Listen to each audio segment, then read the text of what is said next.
It feels fast, but it's not very fast.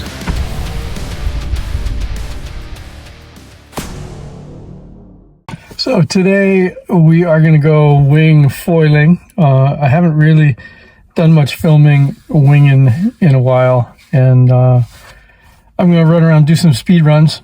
I haven't done that in a few years, and obviously the sport's come a long way, the gear has come a long way, and we're going faster. Everyone's going faster, and so we'll do a little bit of a comparison and see how fast we're going. Probably not that fast, but I tell you, it feels fast. And I'll give you some ideas on stance and foil position and stuff as well. If you're looking at, maybe trying to go a little bit faster wing foiling, and how I approach it compared to the other types of board riding that I do. So come along if you're interested. All right, see you at Kanaha. So I want to talk a little bit about my wing foil gear setup. Obviously there's a lot of different boards and wings and foils and whatnot available on the market. It all looks kind of similar, but in reality it's pretty different. Small differences can make a pretty big difference in performance, at least in terms of the way that things set up, in terms of mast position, the amount of lift brand A 1000 makes as opposed to brand B's 1000, etc. Just because something is a 900 or an 800 or 700 or whatever doesn't mean it's going to work anything like the same size from a different brand, for example. But for what I use, I'll just go through my setup. I tend to ride my mast really far forward compared to most everybody around me. I like to have my feet sort of straddling the mast. I want to be at that sort of middle of the teeter-totter, so to speak, so that I can really quickly make adjustments for chop and swell and the amount of load on my front foot, back foot, etc. as the wind gusts and lulls. And so I'm quite far forward.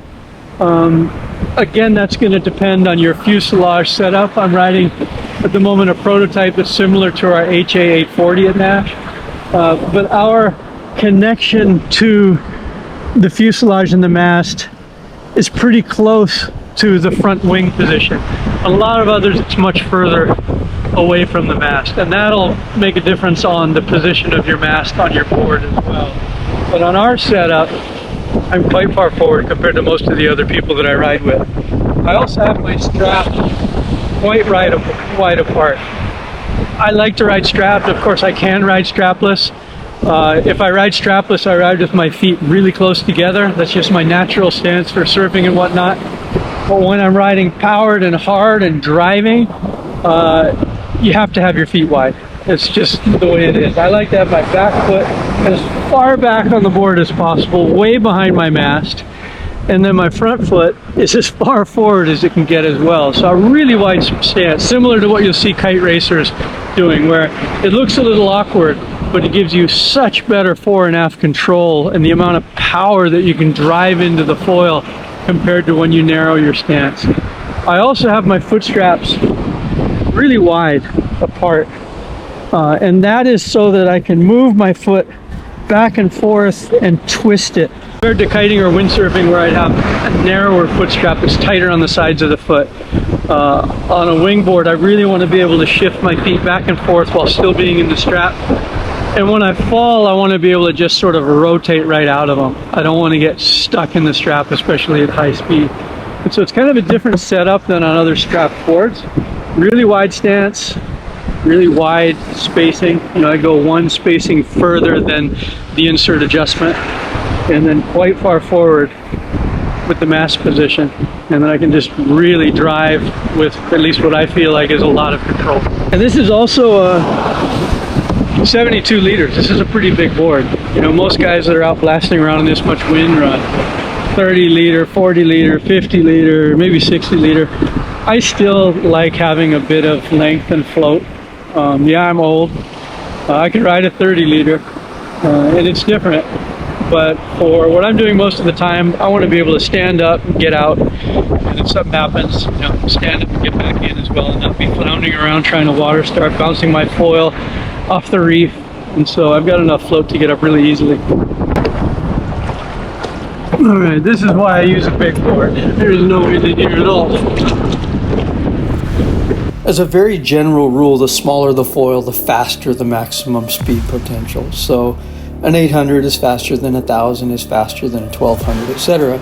So I could have, of course, gone out with a 500 and probably gone faster than I'm going here, but the idea is to try to maximize whatever you're riding. And so this is sort of showing technique with a given size and not necessarily changing gear to go as fast as possible.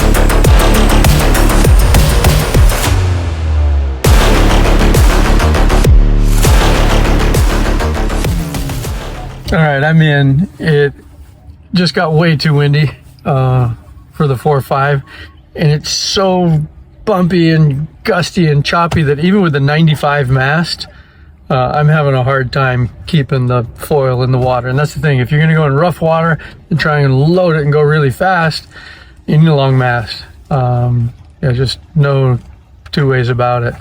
I'm on a 95 high modulus, and it's working good, but it's a struggle to follow the chop at the moment. So I'm going to switch down to a 3.5, maybe a 4.0, but I think a 3.5, and see if I can go better, because I swear I'm faster on a 6 meter or 7 meter and 15 or 20 mile an hour winds than I'm going right now lit on a 4.5. You just kind of hit this load wall. Yeah, it's interesting with foiling. So it feels fast, but it's not very fast, like less than 30 miles an hour probably. We'll see. But maybe a little quicker on the smaller wing. Certainly it'll be more fun. So we'll give it a try and yeah, go for it again.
All right, well that's crazy windy.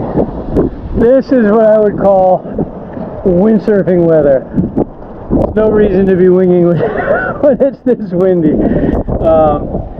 And as a result, I don't have the skills or whatever to go really very fast in this. Like I said earlier, I'm way faster on a bigger wing, which is more, I think, what these things suit, you know?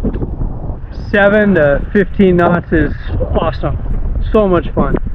It makes light wind and flat water totally accessible and really good fun. This is kind of survival struggle. It's definitely doable, but yeah, for me at least, I think there's other options in this much wind that would be more fun. Anyway, thanks for coming along. Aloha.